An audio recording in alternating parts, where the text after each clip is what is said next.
We were designing works that were in many ways unconventional, and we had to figure out a way in which we could build them. And that search gave us a superpower.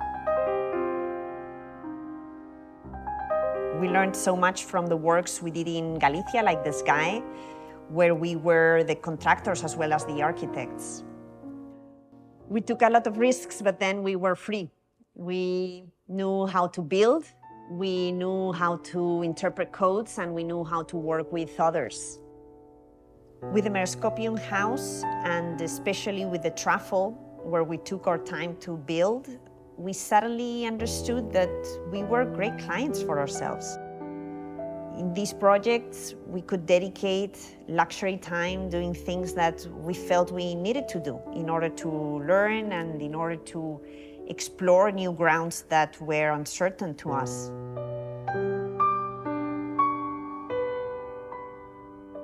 These projects also have enabled other important projects to happen. What we didn't know when we were building the truffle, as a need to express all this nature with architecture together, is that a decade later, 10 years after, there will be a direct connection with another part of the world, with an amazing landscape also, different, distant, the Rocky Mountains area in Montana, where all this would acquire a bigger scale, a new enhanced expression. But there's always this connection through the land. And the architecture of the earth unites all the different places in the world because all of them are rooted in sensibility towards the earth.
The project in Mexico City turned out to be our first international project.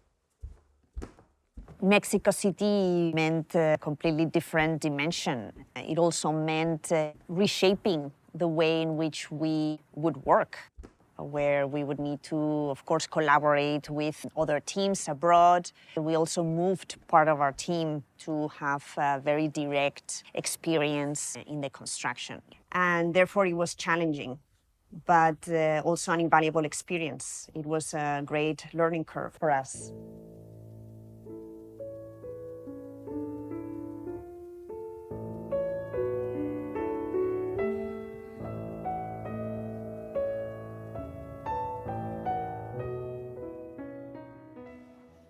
It's amazing how impeccable the structure is over almost a decade. Even though it's a highly transited space in this very commercial spot, together with the commercial center, the 𝘗𝘠𝘬 Museum, 𝘓𝘠𝘠𝑦 Museum. This creates a very hot cultural spot in this new area of Polanco. That was, part of the idea of create this very symbolic structure. We actually prefabricated it in the shop and brought it together to assembly once again all the script, the dance, and the spectacle of construction.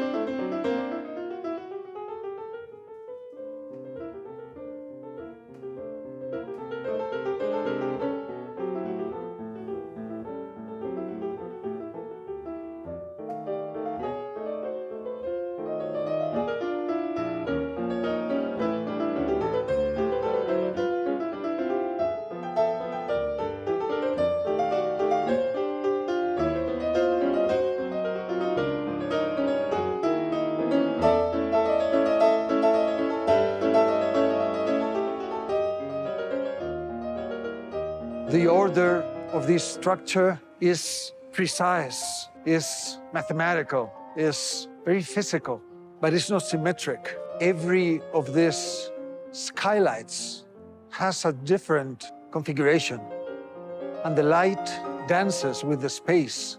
It's always moving, it's always different.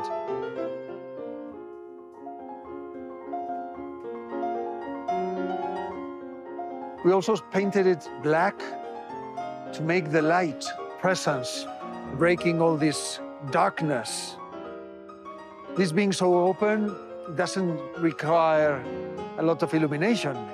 If we measure here light, it would be pretty much an outdoors shaded space with a glass roof.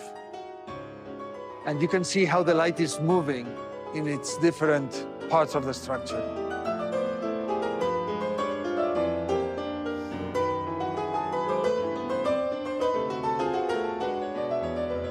So the TelCel Theatre is like a big iceberg. The structure is just the tip. And we have a 6-story building theater below that when we opened it, Suddenly a building was pretty much born without noticing, without being present as a construction site. No? That had a certain magic, and it was a kind of a welcoming event within the contrary of these buildings that were emerging monumentally.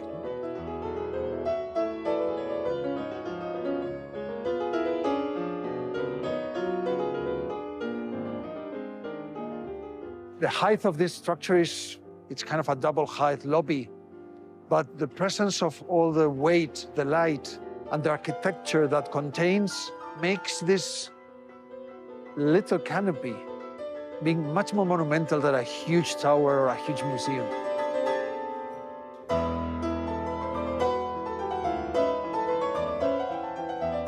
I always thought that these columns were caryatids, that each of them was not only participating in the structural support, they were actually hiding this mission. The forms and how they are located within the dovela break the perception of equilibrium and insert a layer of dynamism, of fluidity, of freedom. This weight has disappeared within the actions of how the structure is deployed and how the light is brought. These anti-gravitatorial actions are the ones that become the interest of the architecture of this structure.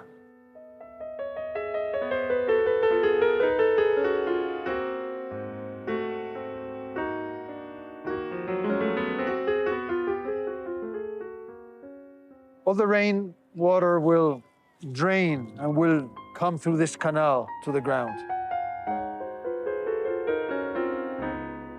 And down below, on the end of this column, we have this little drainage pond that will contain all the water of the roof. This is actually a very raw urban space that gives us, multiple interpretations of what's going on.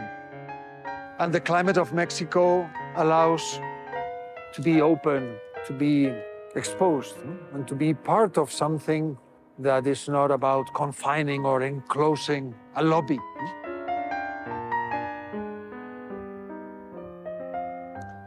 One of the characteristics of this space is that it gets lighter when you get deeper in the sequence of excavation, because in the upper part, the darkness of the structure protects with shade, but when we get drowned into these spaces, the brightness of the materials allow the light to fully get into the deep part and also rebound and give a very light and open atmosphere.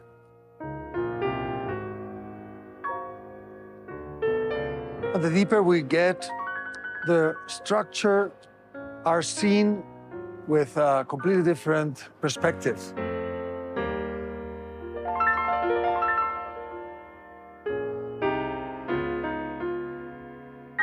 The next international project we work on after the theater in Mexico City was Tippet Rise Art Center in Montana that we developed with 𝘐𝘐 and Peter Hastert.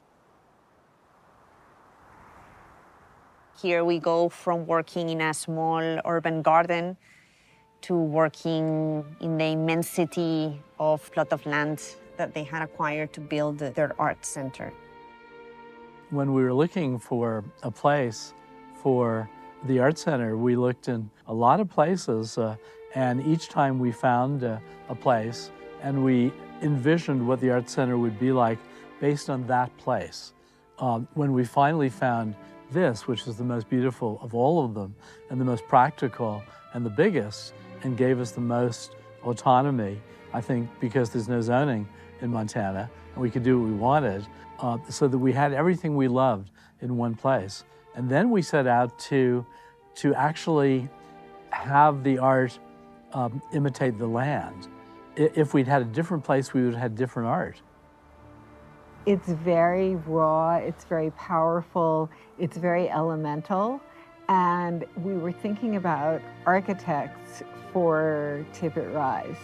And I saw their amazing work in Santiago de Compostela, the 𝘛𝘯𝘲𝑒, and those columns, those raw stone fragments that create that facade. At that moment, both of us fell completely in love with their work. But Antón and Deborah really understood the land and really responded to it, I think, in a way, that was even more than we could have rationally hoped for. Traveling to Montana for the first time and going to the site of Tippet Rise was like visiting the moon. You get this endless sea of rolling hills. At the time, there was no architecture, almost for miles and miles. And so it was hard to find reference in the landscape.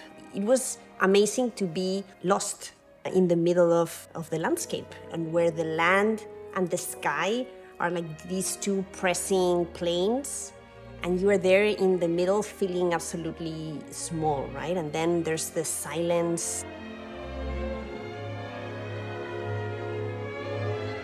The exposition to the elements that as urban creatures, we don't get to be so exposed, to have all of our senses activated in the way in which a landscape like Tippet Rise enjoys. When we were visiting almost as explorers with Peter and 𝘐𝘐, all those hills, all those canyons, and all those perspectives, and all those moments where, suddenly you are taken by the perspectives of being in the belly of the earth, and you are, being embraced, protected. There's a certain experience of enclosement, but suddenly you rise to a place and boom, and you see 100 miles of horizon.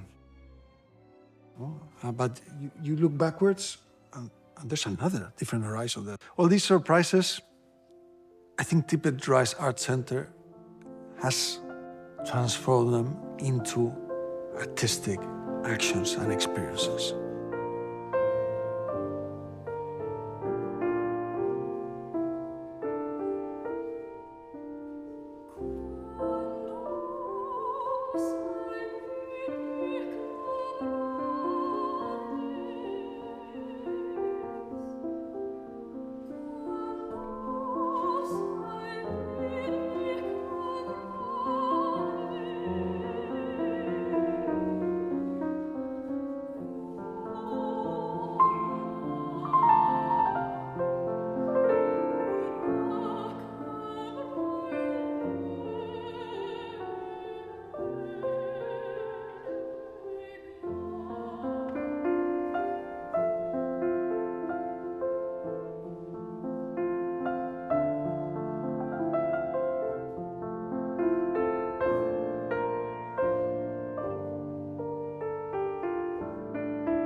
I think this is the magic of the place. I would say almost a spiritual connection that we all have with the land. Tippet Rise mixes those that are like permanent and ethereal, or as a building, as a construction, or those that are, absolutely part of the time of the day, of the event, of the people, like music, And these two put together provokes an amazing new approach to art, approach to landscape, approach to yourself.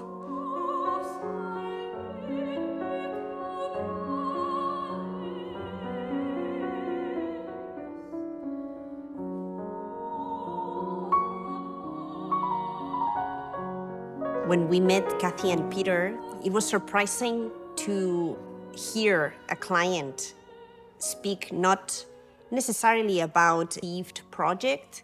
They were mainly talking about the place and the amazing qualities of the place, the beauty of the place, how special it was. And there are people who have traveled quite a bit, so they know they've been to many places, and they were looking for this place, and they took the care to find it. The first project that we presented to Peter and Kathy was a video of ideas with the 𝘓𝘅 Fugue of Beethoven, full length. And it was an itinerary of the project in its different approaches, conceptual, the structural, the perceptions. And a first glance of this kind of approach to a non-architectural action over the land was there, but not defined. I think that kept the attention of Peter and Kathy, because they knew that, we were not going to deliver a building. We were willing to work with them in finding a common material idea of some a very special and unique, still abstract project that they were dreaming of. We'd never experienced anything like it. Their first proposal to us, it wasn't like other architects where they were blueprints and things and very drab. It was a movie. And it had a Beethoven's 𝘓𝘅 Fugue, one of the most dense things Beethoven ever wrote, if not the densest. And nobody understands it. It's modern music, it's Schoenberg. But Anton understood it because, of course, his father, Anton, was a great composer, and he grew up with that. So he made a film where he took lines of Gregorian chant, and as the 𝘓𝘅 Fugue changed levels and grew and expanded and built appendages onto it, he built appendages onto the staff of music, and the little square Gregorian notes became windows in the art center. And the staff, each line of the staff, and there are 5 lines, became a floor, became enclosed between the staff lines was the floor. And so Beethoven turned into this extraordinary building, and it grew the way Beethoven's structure grows. So they turned this frozen notes into living architecture right in front of us in this film. And we said, wow, these are the people for us, because they get music, they get art, they get things beyond, they get the overtones, they get the whole aura of what architecture is. So what we understood is that a building would not fit there. We're architects, we love buildings. But we understood that our building should not be a building, should be an atomized constellation of parts that altogether created that center, no? That center of art. And that's what we proposed. We presented our idea of spreading those parts over the landscape and breaking apart that program into events. In terms of design, it was a brainstorming of like an emotional reaction to the landscape that we visited.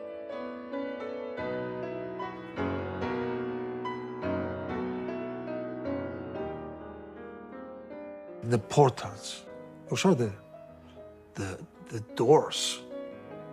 Those are the, of course we don't call them doors, they are portals because they give you access to something greater than a space. They give you access, you know, to the full universe of Tippet Rise. No? So that's why they're not in the entry, they're just in a moment of that pace. No?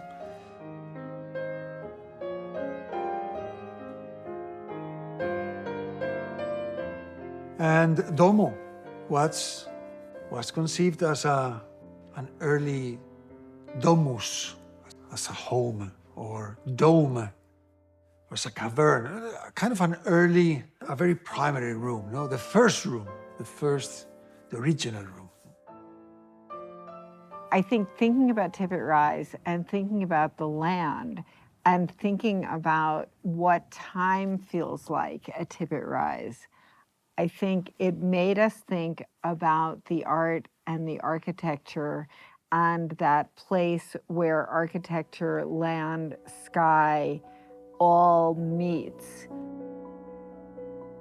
It made us think about a very, very long sense of time and wanting to share that very much with our visitors. And as we thought about the art that came to Tippet Rise, I think we thought about almost geologic time as opposed to human time.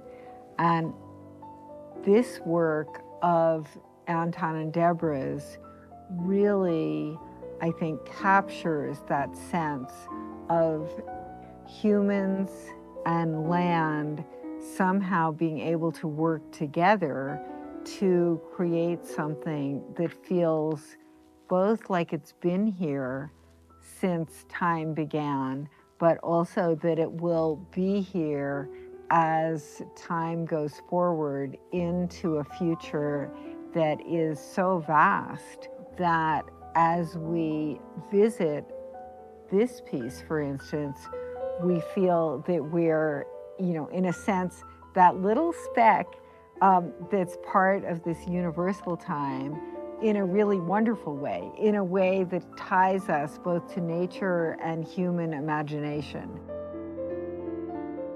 I think the beautiful journey of designing Tippet Rise is that we had to fight with ourselves as architects, because as architects we are used to making fully sealed buildings where we control everything and we control all the layers, we control the environments inside. And, you know, as human beings, we've become very comfortable, you know, tempering our places to be at 72, 73 degrees Fahrenheit, you know, whatever is the comfort level. So we have this very standardized understanding of what comfort means. And it's very difficult to get a client to challenge that, right? Because Tippet Rise is a collaboration with Peter and Kathy and their team, who not only accepted our ideas, but we're really pushing them to a level that would be impossible, I think, with anybody else.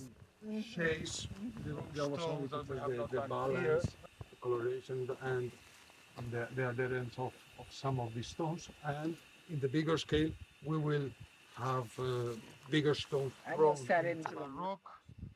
Effect of In order to provide an architecture that would give shelter, yes, provide a room, yes, but it was very hard to erase and do that effort of reducing the architecture to the essentials. And the fact is that when you see the project that we built for Tippet Rise, without experiencing it, you might think that it's a sculpture, you might think that it's part of the landscape, but it's hard to read it as architecture if you don't understand what it feels to be exposed to the brutal sun there and then be sheltered in a much cool atmosphere when you go under 𝘠𝘠𝘠. Or to be exposed to the brutal winds and then find shelter in the structure of 𝘠𝘠𝘠. Or attend a concert and see how sound projects through the structure of 𝘠𝘠𝘠. Hard to understand if you don't get the experience of it. They created them from the land, and here we are, at 𝘠𝘠𝘠, which really feels like it must have been here for eons, that it couldn't possibly have been made by humans in the last 10 years.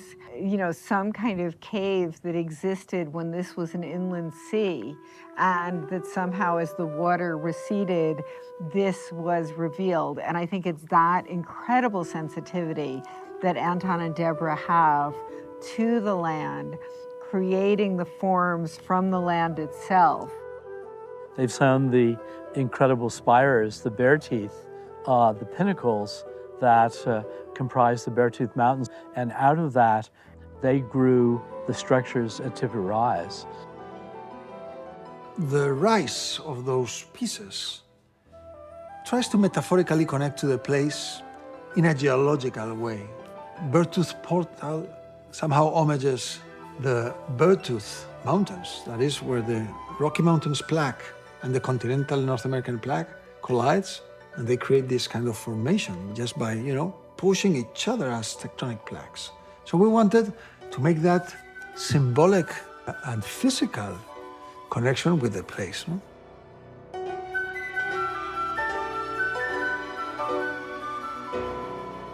The inversion of that becomes counterposition of it. No? Especially those two stones have a rougher and a smoother side and create a space, but if you do it otherwise, the space is completely different. And we wanted to express those properties of matter, how that became part of the space, of sliding, of getting inside, of how those were perceived. No? And structurally also, there's something gravitatorial of these two stones that pretty much want to match each other. But in the other one, they are sliding. They're more unstable. So there's this balance, very architectonic classic, of equilibrium, of materiality, of formless in this case, and composition, that are very primary exercise. We wanted to be that pre-architectonic.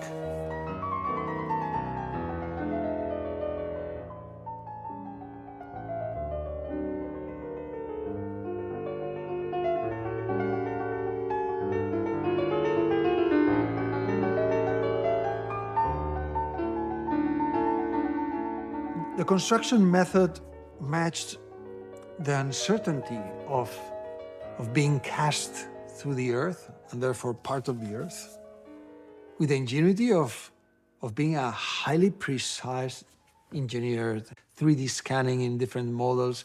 We did printed versions.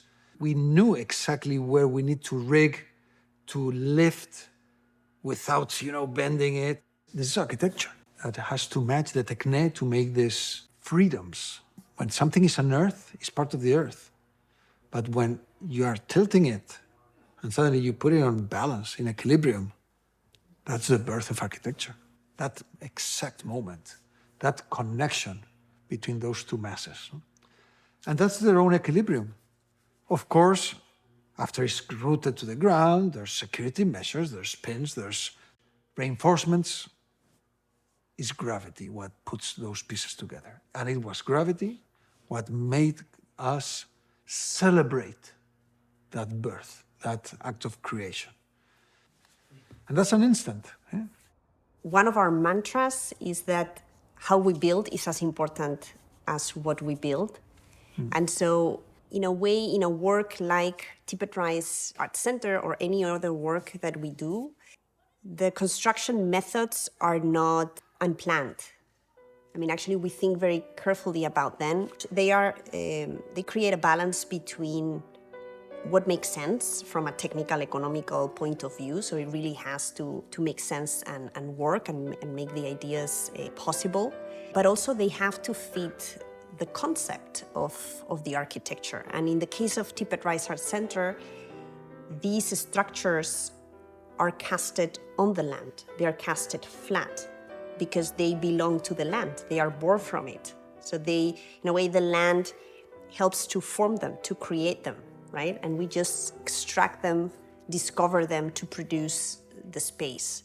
So conceptually, it has to do with the architecture it produces and with the idea behind a project like Structures of Landscape.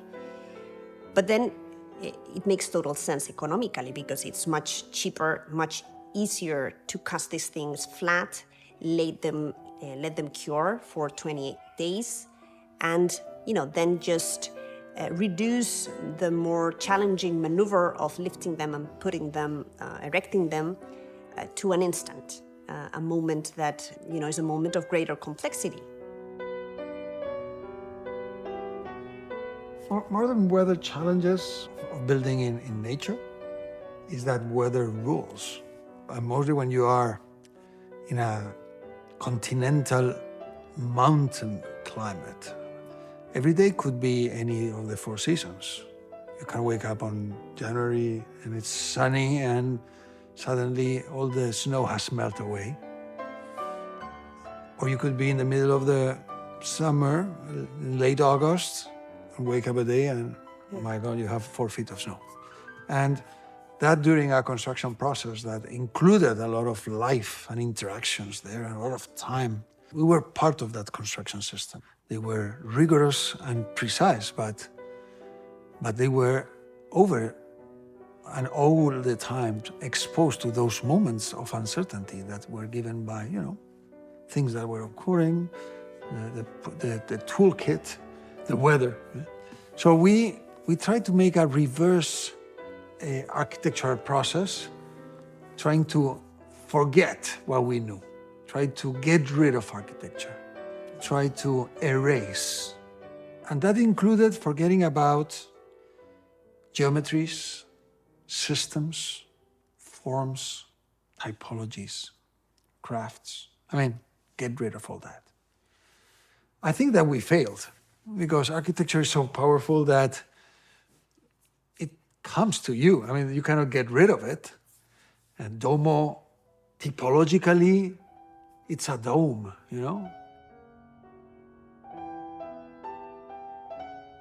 The portals are arches. And suddenly, there's a full connection with the history of architecture. Direct.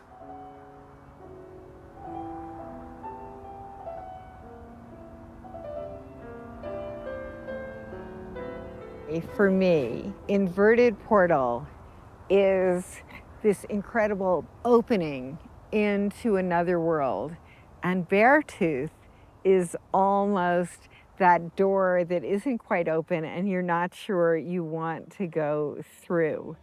And I think so much of it has to do with, in the case of Beartooth, smooth side is on the outside and the rough side is on the inside, and you feel you've just cracked open a giant geode and you're seeing the volcanic remains of, whatever happened in that enormous Easter egg.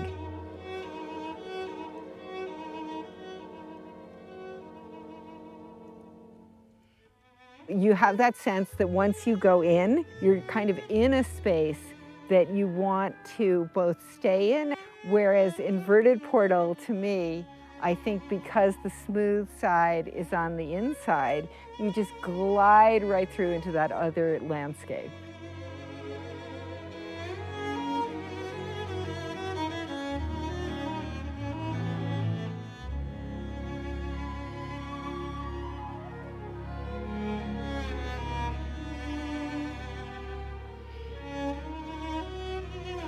We had an idea of what we wanted to do and how we wanted to explode the idea of the building into different rooms that would each find their location on the site. At some point had to get on a pickup truck with Kathy and Peter and, go site after site. They would take us to places they had seen that they loved. We would take them to places that we had seen that we would love. And it was an evolution and almost like a site hunting. It had to be felt. And for some reasons, those moments, and I remember several of those moments, general communal moments, you cannot feel nothing alone.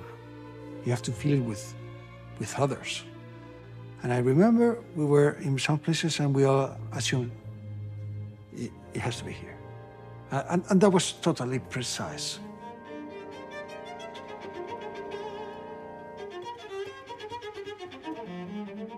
And it's very difficult to explain this in master planning rules, okay? Of course, there was some infrastructural logic, there were paths, but fundamental decisions were taken just by the experience of being there and feeling it has to be here.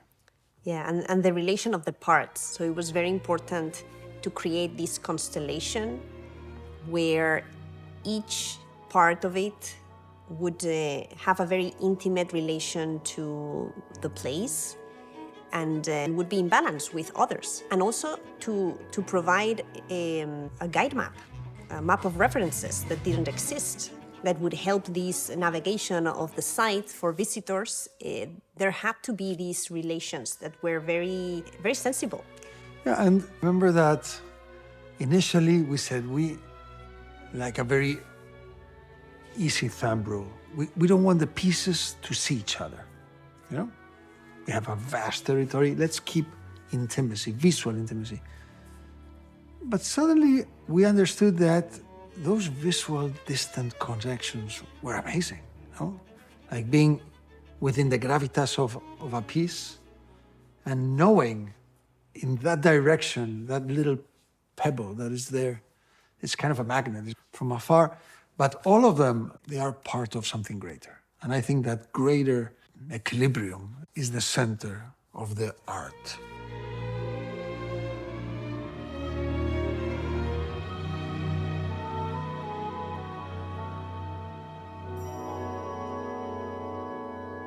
Thinking about, Deborah and Anton, a brilliant placement of Domo in the landscape. It was many steps of creation. When you drive up to Domo, there's a moment where the top of Domo, which seems to draw its own horizon line, touches the tops of the hills around it, makes us feel when in a land formation that was always there. Domo is a structure that we planned on the crossroads of two valleys, and it has a dimension that is bigger than birth-tooth portal or inverted portal, where we are casting structures flat and then tilting them up to build a space. Domo is 500 square meters, so 5,000 square feet. And moving such a structure would be impossible. In this case, the structure is casted on the ground. We manipulate the ground to create the formwork.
form with the soil, the formwork for 𝘠𝘠𝘬 to be casted in it. We cast the concrete on top of the soil of this form that we have created with the earth.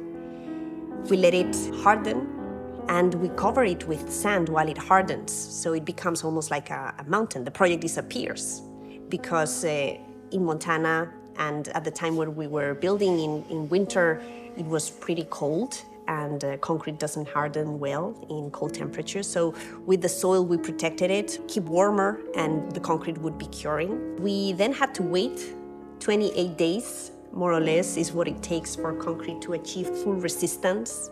And so once we knew the structure was solidified, was petrified, and was built, we then removed the formwork, the soil that we had piled to discover the space, right? At that point, everything was a mass. There was no space in it, right? So by removing that loose material that we had piled and bringing it back to its position, suddenly the architecture started to appear. You can control that process, that recipe, but you are seeing for the first time the final result.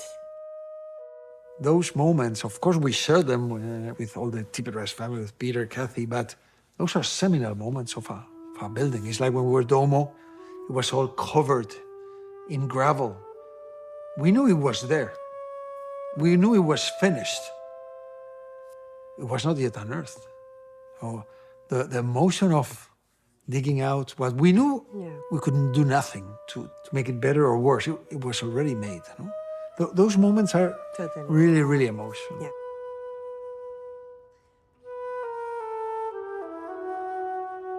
It has been so liberating to, in works like the truffle, like structures of landscape, to be surprised by architecture, to relinquish control, not be so concerned about having to design every single detail and allow certain things to be defined by time or by the moment or by the workers or by the climate. Or, of course, that doesn't apply to the stability of a structure. I mean, that's a must. We cannot compromise that aspect that is fundamental to architecture. But certain aspects of form really are not making a difference. And on the other end, thinking about the construction of a building as a performance where the final result is decided by circumstances that belong to that specific moment and the context and the people who are in that moment, in that place, it's pretty powerful as an experience. And that's what makes it amazing. You've put all your energy, all your heart and soul into it. That is until the last moment it unearths. And that unearthing, it's kind of a birth. It's what we created with both the lifting of those stones and, and cold gravity, or the carving, and bring space and light inside. So those seminal moments of architecture are very intimate, are moments of certain loneliness and intimacy. But after, I think architecture remembers how it was built and somehow expresses that all its life. It was quite an immense feat of engineering because they weren't sure how to make them, how to stand them up, or what the process was, because no one had ever done it before. So they just invented the process. And of course it worked, it was amazing. And it wasn't easy because it was 40 below here during the making of all of these stone pieces. It ran over. We were doing it in the summer and then it just took longer and longer. And so it ended up being in the winter. Nobody wanted it to be in the winter. And then it's harder for the concrete to set, to harden. So it's very painful because it was sometimes 40 below zero with an incredible wind blowing and snow flying. And so they really suffered for their art. Yeah, projects like the truffle, for instance, or a 𝘠𝘠𝘠𝘮 house that are very experimental and are the origin of ideas that we continue to work and are absolutely relevant to the things that we do today. we found the way to do it for ourselves as developers and contractors and architects, assuming, yes, all the risk, but also knowing that we wouldn't sue ourselves. So with the truffle, it was, yes, there was control over the actions. I mean, there was some planning. Yes, the structure, we would know it would work, but there was a lot of intuition and a lot of willingness to discover. It was highly experimental. But we always thought, if it doesn't work, it's for us. It's a small rock, or we throw it down the cliff, or, nobody will know, right? That was like our safety net. Nobody will know.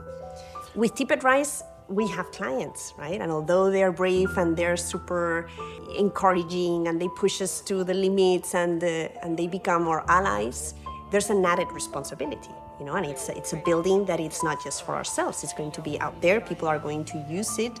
So, we were taking new steps in that research and venturing into some unknown terrain. At the same time, we had the previous experience of the truffle.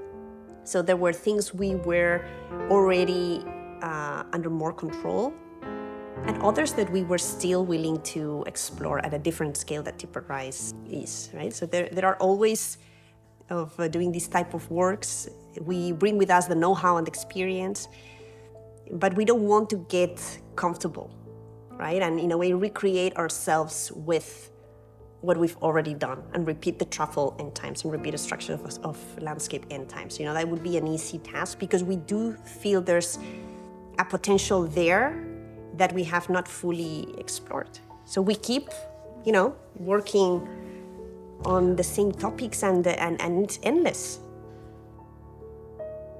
The times when we were building the project, that we were doing some projects here in Boston, we were with the construction of Tippet Rise, so Antón and I would take turns to travel and oversee, and we would fight over who would get to go, because it was like therapy.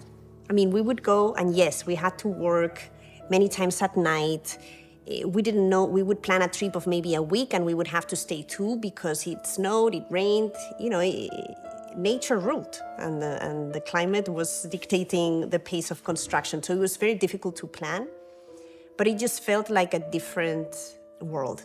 Of course, there were other tensions that are proper of building something, but it was just something that we were kind of waiting for, of who would really get to go that time and spend and quit, like leave the city and go to nature to experience the whole thing.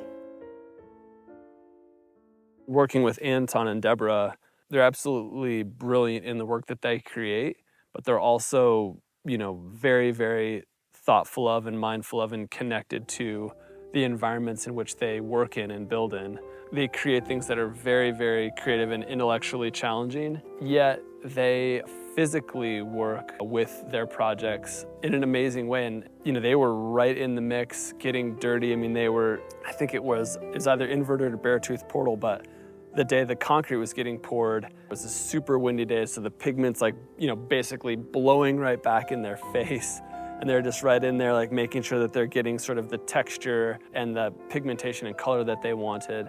And then as the concrete pouring was ending, the idea was to sort of place earth back on top of the concrete, and sort of what remains of that was not necessarily the issue, but it was integrating the concrete into the earth. So you had this sort of earth cast finished product, and so they were right up there shoveling topsoil and rocks and everything onto the top of the concrete and really placing it. It's really fun to be able to work with architects and artists who are not only intellectually and mentally a part of the process, but physically there as well, understanding the challenges, understanding the implications of design, and I think that they do. So it's really rewarding for me to work with people who work like that.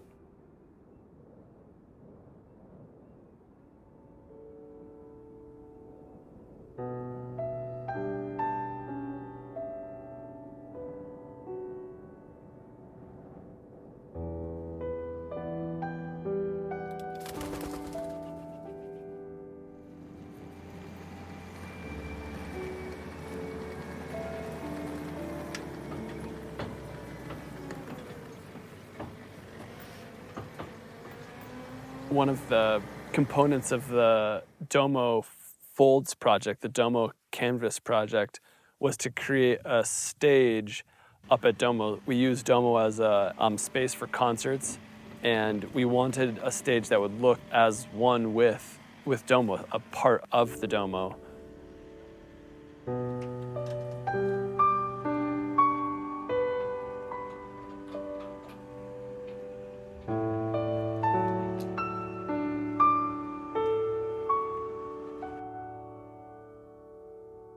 Antón and 𝘠𝘩𝘏 and Javier came up with this beautiful stage concept where they took this like geotextile, a fabric that would normally be used for like lining canals and stabilizing banks, and it's like 2 layers of canvas that have cement between them, so it's heavy, but it's totally flexible. They had measured everything out and shipped us these mats that would cover the stage, and they draped it across the stage, and when you wet it down, it solidifies.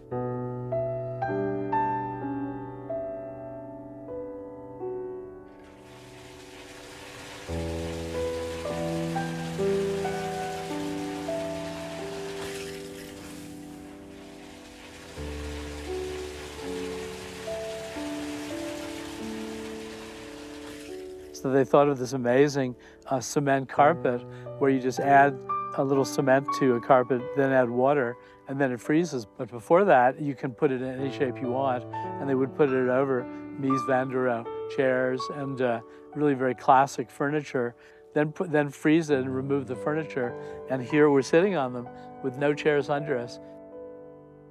Before the folds, you would come up to 𝘠𝘗 when we were having a concert, and we would bring all our directors' chairs up, and there would be a big audience, and it would be so alive.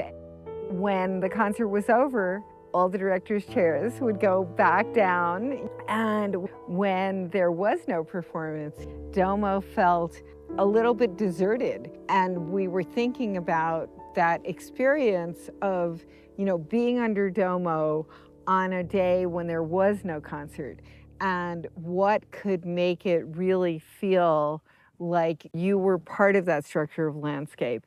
And we talked to Antón and 𝘠𝘏 about it, and the idea of having a place to sit, a place to picnic, a place to hang out, a place to be in the shade. And they came up with this brilliant idea of the folds. This hybrid between a piece of furniture and an art piece was to serve, the latest layer of domestication of the 𝘠𝘗. How can we domesticate it and let it wild and raw? We thought that maybe, letting fall one of these wrinkles and give these wrinkles the form of a classic chair, but revealing its form, hidden by these wrinkles of this beautiful material, the concrete canvas. Concrete canvas is a canvas that is impregnated in cement, and you can mold it, you can work on it, you can sculpt it. This was the need. We needed to provide a grand salon to this landscape, to help certain community encounters, conversations, pre-concert gatherings, and also to enjoy the 𝘠𝘗 as a room. Once you're seated comfortably, and when you're contemplating nature in a seated position, suddenly you're at home, and your home is the landscape.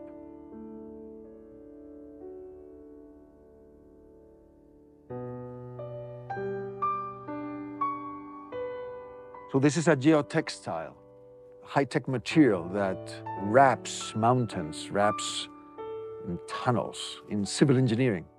So we decided, let's wrap a classic Le Corbusier or IKEA tabouret.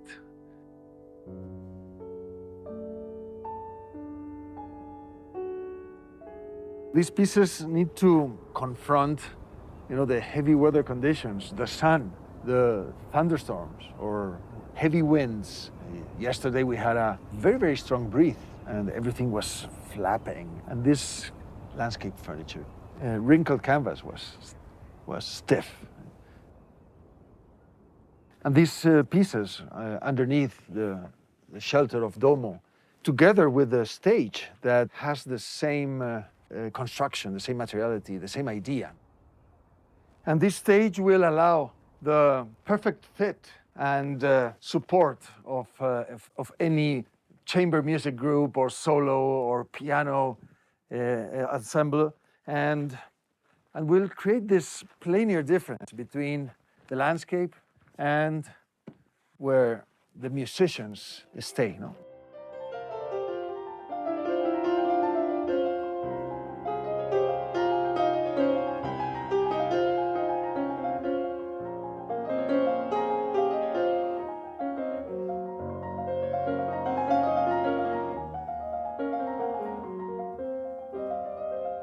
Digamos que cuando yo termino mis estudios, hago mi servicio militar obligatorio. Hasta entonces fui el último reemplazo, de los últimos reemplazos.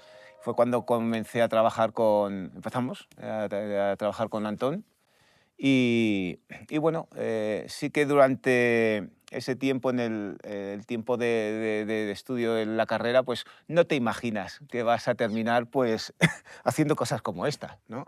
Estamos viendo este tipo de estructuras del paisaje, este tipo de construcciones, trabajar con diferentes materiales. Bueno, siempre piensas o focalizas tu trabajo pues, en algo mucho más estándar, hasta que bueno, descubres pues, las posibilidades que genera todo este mundo, ¿no? Este mundo de materiales, de formas, de construcción.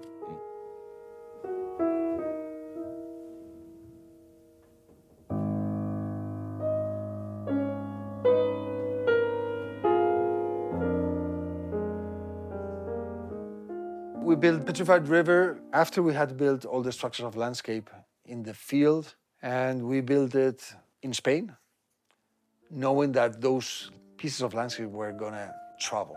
They were gonna have a journey that would have a first stop in 𝘓𝘓𝘓𝘓 Museum, a final and last stop, the mountains of Montana.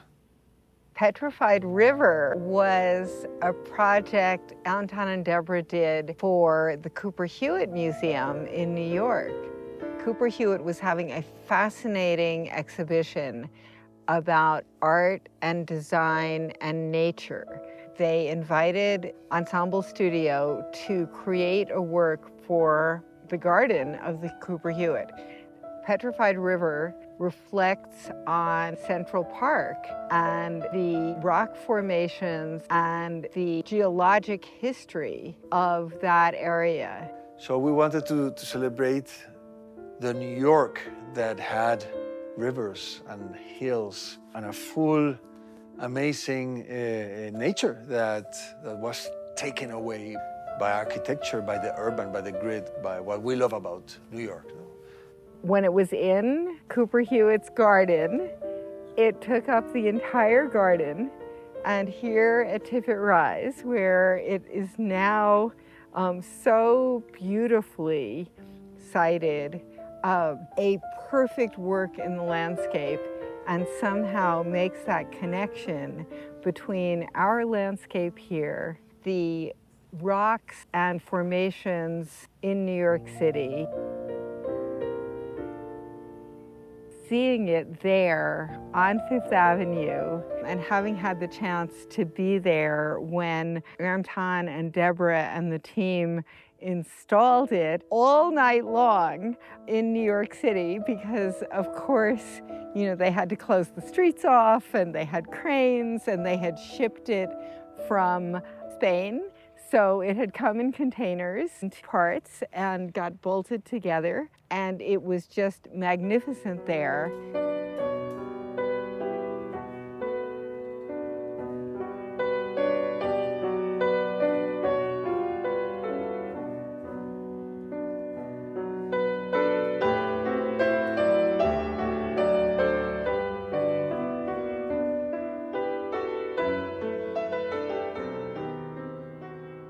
And it was there for quite a while, like yeah, I think 6 about months. 6 months. Fantastic exhibit. But we're happy to have it come home to roost here at Sheep Creek Ranch. Remember when Anton and Deborah were thinking of a basin here for the cows? It's at the bottom of a box canyon. We never did do that, but Petrified River is, I think, the second coming of that particular idea. So it has its own river there that flows out of the rocks.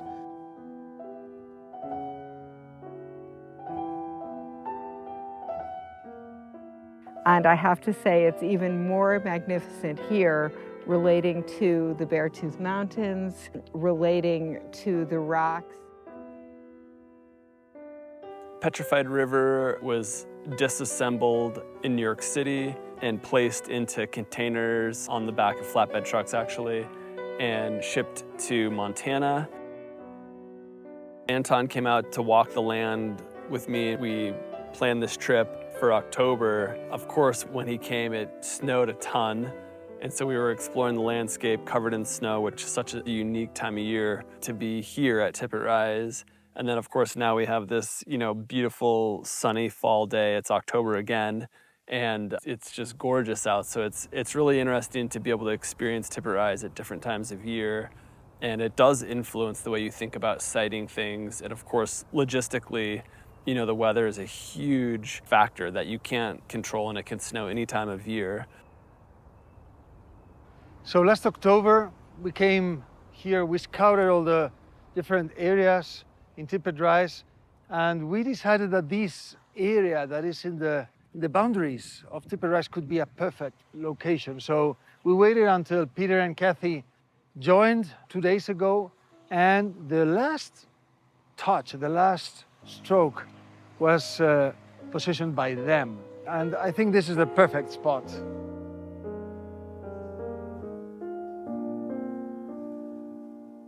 We finally got a good window of opportunity this summer where Anton and Javier could actually be on site, which was incredibly important for the installation process. Javier and Anton built the piece thinking about how it would be installed and deinstalled, and so having them on site was really critical to making it successful. Breaking up the installation over 2 days, so transportation day and an installation day, because the site's about 20 minutes away from the main campus where the sculpture had been stored. So that first day, trucks were loaded, everything starts heading to the site, and the crane promptly got stuck. It's a pretty steep hill trying to get to the site. It's a gravel road, and the crane just couldn't pull the hill. It just started to spin and got bogged down. We tried to pull it with one of their semi-trucks, and it was not going to happen.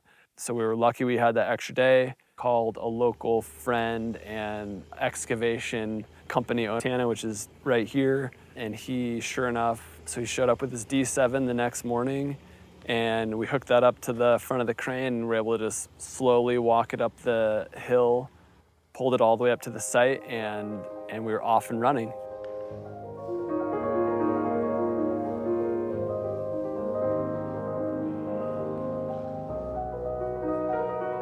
One of the most challenging things with Petrified River is there's the big bowl, the pond, that comes apart in two pieces. And as an installed sculpture, it looks just like one big concrete bowl, but it was built to be in two separate halves, keep the weight down. And for transportation, it makes more sense to have it in two separate pieces so that it can sit, front to back on a semi-truck. And so, getting the orientation, so you pick one half, set it down, detach the crane, pick up the other half, and bring it in. You have to get the bowl to mate up just perfectly flush with the other side using chain falls to bolt together just right. And so it's a lot of trial and error and figuring out exactly how to get it all to come together. So constantly, battling just little micro adjustments and figuring out what's going to be the best thing. And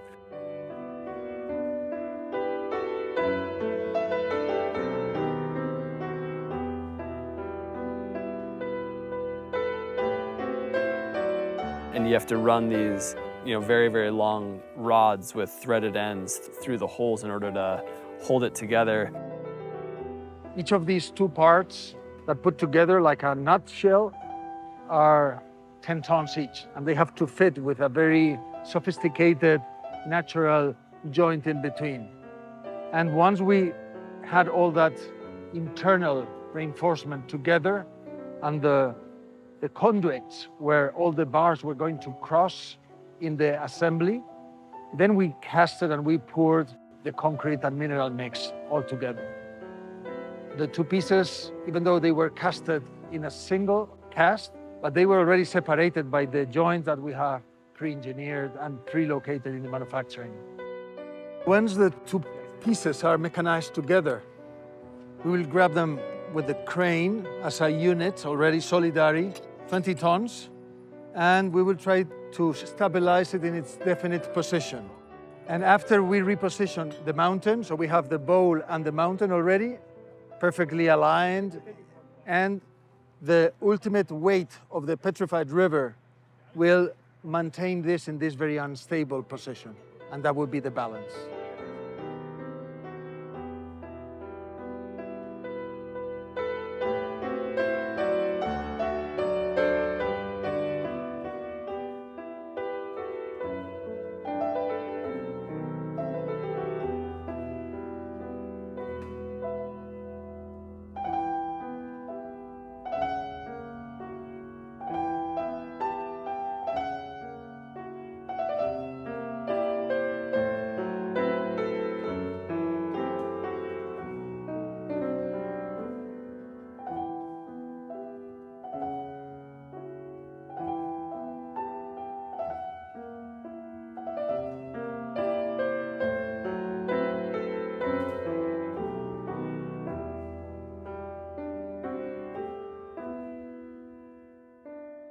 We're very lucky that Javier came for the installation of Petrified River, and Javier has been to Tippet Rise a few times for the other ensemble installations. He is totally brilliant, really. Is really willing to push the envelope.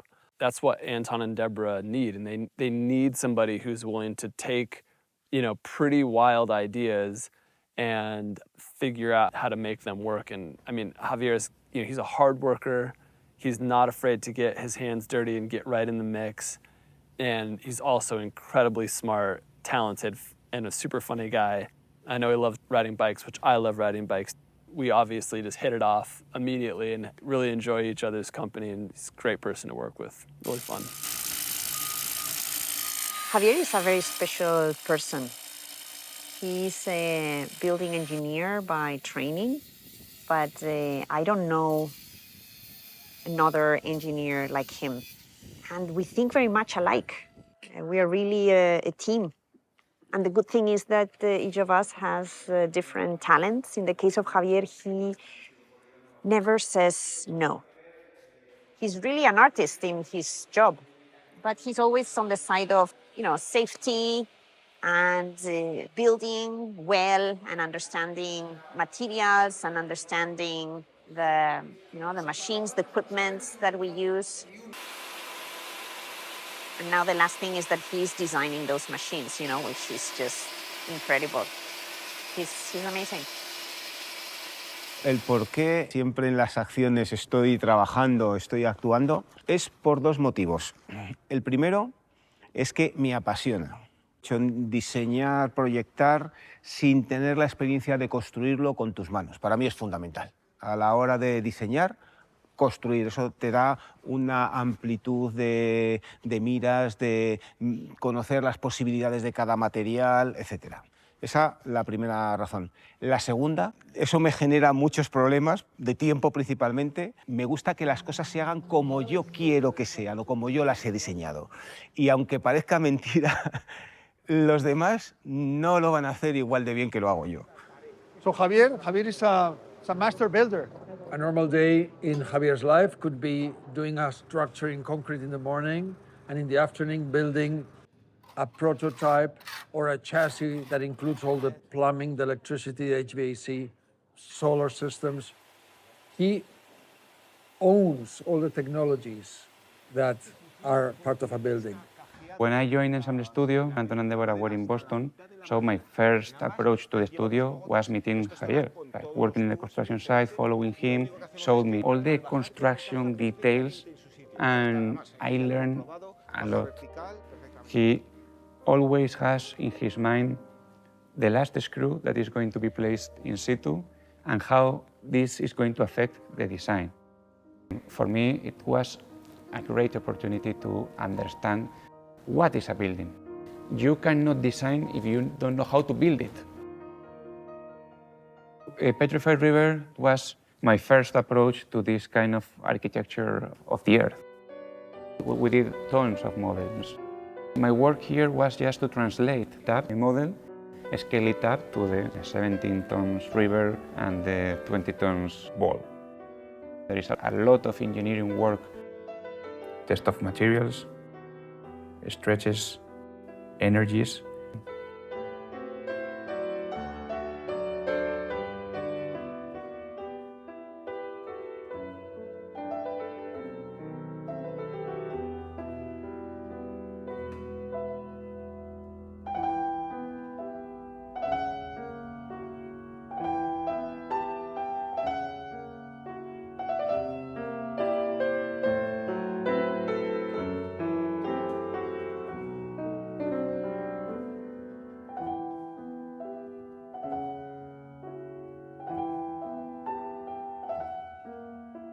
This language that connects intimately with the soul of the earth, this architecture of the earth, has also opened for us a new path to architecture.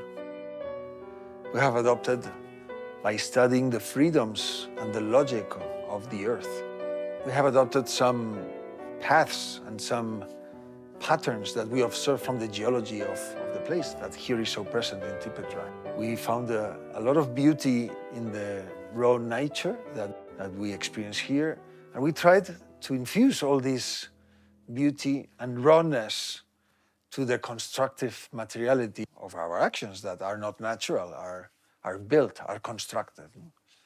So the same way we love the edges of the mountains in the horizon, we want to break the edges of our figures. Or the same way we distinguish the different textures in the canvas of the land, the hilly, smooth surfaces of the terrain versus the more arid perspective of the rocky textures of the mountains. We wanted to give that contrasted materialities to the language of architecture and how to make this a discovery and a path to exploring future projects in our career.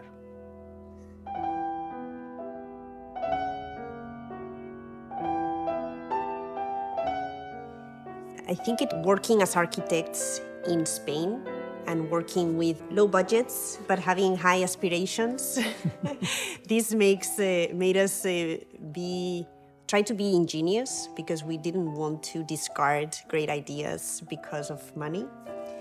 And so with our first works, we started to get very much in contact with materials and technologies and methods of construction, trying to find efficiencies there or the clues there to be able to sometimes assume the risk, which means money in the end, right? So we would take the liability of building an unusual idea to be able to control the budget. And in a way, these allowed us to, yes, take risks, but also to learn a lot about construction and how to get ideas built and what's important, what is not, right? What are the battles that we have to be fighting?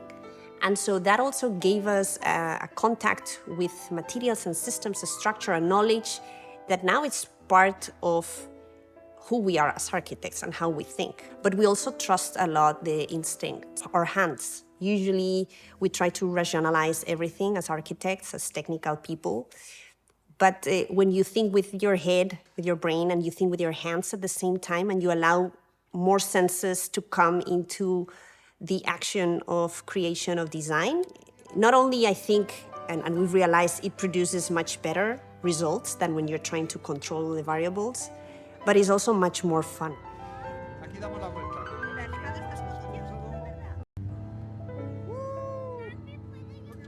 Tippet Rise was a seminal moment in our artistic career, but also in our personal lives.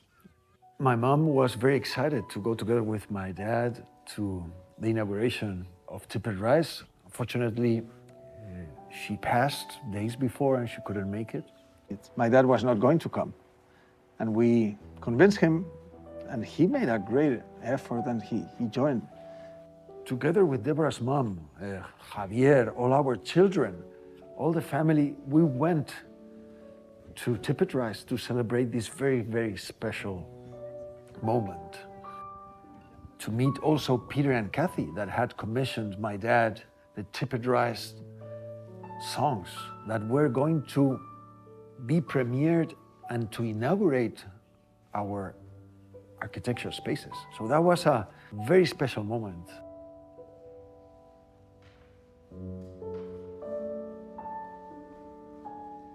And of course, our family has been supporting us all the way. Finally be able to share such an important work with them and also have them travel to an incredible place on Earth. That was very special.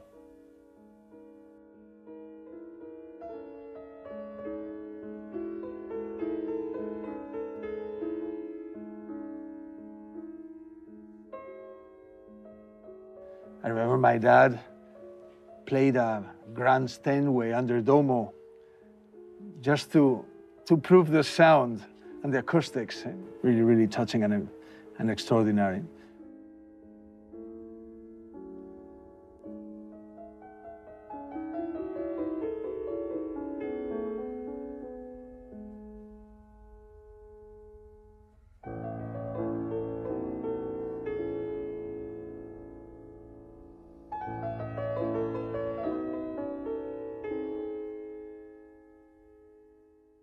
My grandfather was there playing the piano, you know, under the structure, in the middle of nature. And I think it was a beautiful moment. It was an ode to my grandmother, 𝘠𝘠𝘢𝘠𝘠. All of us felt her there with us. And it was a very beautiful moment that I remember very fondly and close to my heart.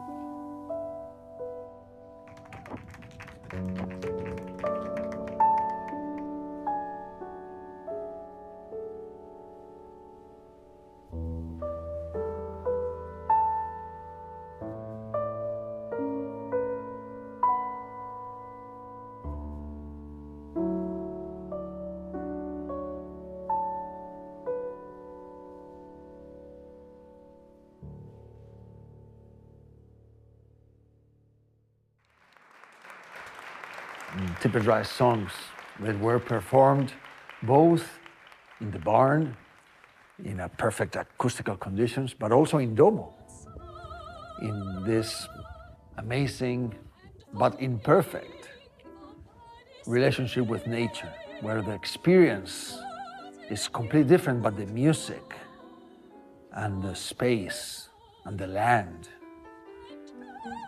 shine together in a very unprecedented way. I do remember that time as one of the best times of my life.